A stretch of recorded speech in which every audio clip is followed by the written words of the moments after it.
Good morning po. Tayo po'y mag-aaral ng salita ng Diyos, Ephesians chapter 5 verse 20. Lagi kayong magpasalamat sa Diyos na ating Ama dahil sa lahat ng bagay sa pangalan ng ating Panginoong Hesukristo.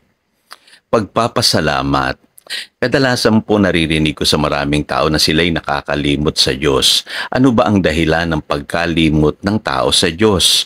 Ang kadalasan pong dahilan ay yung kawalan ng pagpapasalamat. So sa Biblia, dapat po matuto tayo laging nagpapasalamat sa Diyos. Ano po? At alam niyo po, yung ungratefulness o yung kawalan ng pagpapasalamat sa Diyos at yung tinatawag na pride at kasalanan, magkakadugtong-dugtong po yan.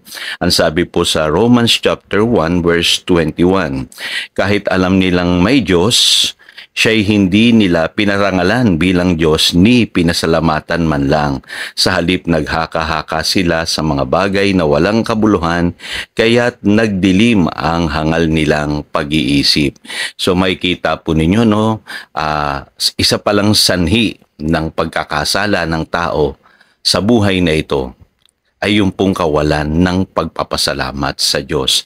Alam naman nating lahat na mayroong Diyos, alam natin na siya ang nagbigay ng lahat ng bagay, pero bakit ang tao ang hirap magpasalamat sa Diyos? Ngayon, alam nyo na kung bakit po madalas nababanggit natin na nakalimot ako sa Diyos, yun po ang dahilan. Marami sa atin ang hindi marunong magpasalamat sa Diyos. So ano po ang ibinungan nito sa tao? Unang-una po yung tinatawag na spiritual blindness. Binanggit po dyan sa Biblia na dahil hindi sila marunong magpasalamat sa Diyos, sila'y naghaka-haka ng mga bagay na walang kabuluhan, kaya nagdilim ang mga hangal nilang pag-iisip. So dito makikita ninyo sa paningin ng Diyos, maraming tao ang hangal, lalo na yung mga taong hindi kumikilala sa Kanya.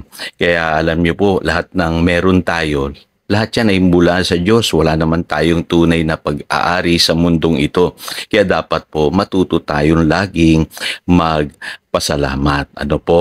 Ngayon, isa pang mahalagang katotohanan na dapat makita natin, yung bagay na dapat wag natin sisisihin ang Diyos sa mga nangyayari sa ating buhay.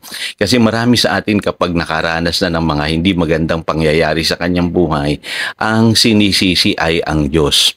Alam niyo si Job, may matututunan tayo sa kanya sa Job chapter 1 verses 21 to 22. Sabi rito, sa kabila ng mga pangyayari, hindi niya sinisi ang Diyos kaya hindi siya nagkasala laban sa kanya.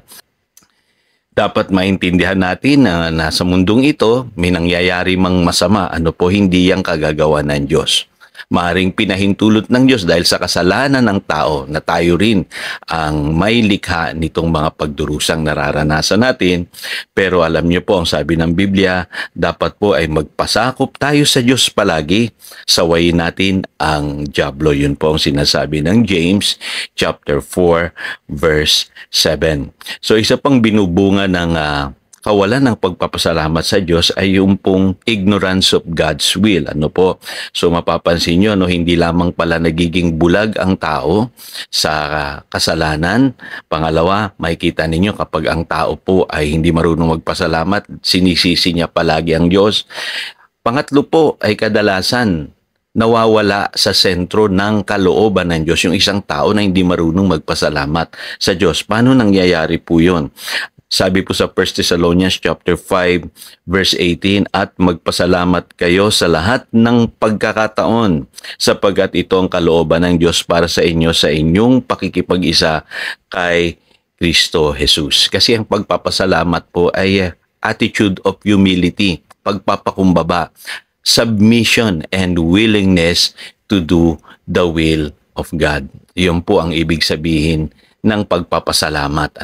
Nagpapakumbaba tayo sa Diyos, nagpapasakop tayo sa Kanya, at hinihingi natin sa Kanya yung Kanyang kalooban sa ating buhay. Kaya dito malinaw po, natatagpuan ng tao ang kalooban ng Diyos kung marunong siyang magpasalamat. Kaya alam niyo po, practicein natin yung pagpapasalamat.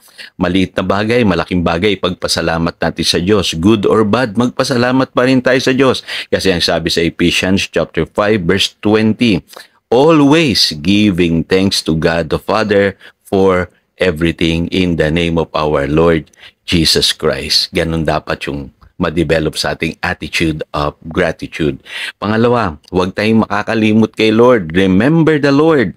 Remember what the Lord has done sa inyo pong buhay. Yun pong sinasabi ng Psalm 77 verse 11. Ano po, lagi nating alalahanin yung ginawa niya sa ating buhay. Pagka naisip niyo po yan, kulang po yung mga papurit pasasalamat na gagawin ninyo sa dami po ng maaalala ninyong dapat ipagpasalamat kay Lord.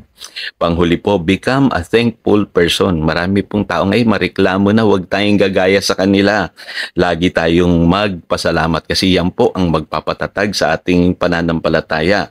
Yun po sinasabi ng Colossians chapter 2 verse 7.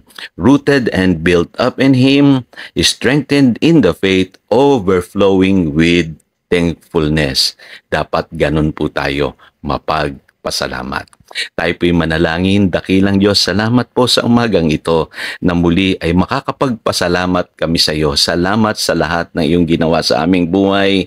Sa lahat ng pagkakataon, pupurihin ka namin at pasasalamatan. At alam namin, kapag ginawa namin ito, ang aming buhay ay maa-align sa iyong kalooban, matatagpuan namin ang nais mo para sa amin at mai-experience namin yung buhay na ipinangako mo sa iyong mga anak. Salamat po at alam namin sa lahat ng pagkakataon dapat kang purihin at pasalamatan. Yan ang aming panalangin in Jesus' name. Amen. Again, ito si Pastor Jojo nagpapaalala upang daluyan tayo ng pagpapala, manatili tayo sa kanyang salita. Good morning.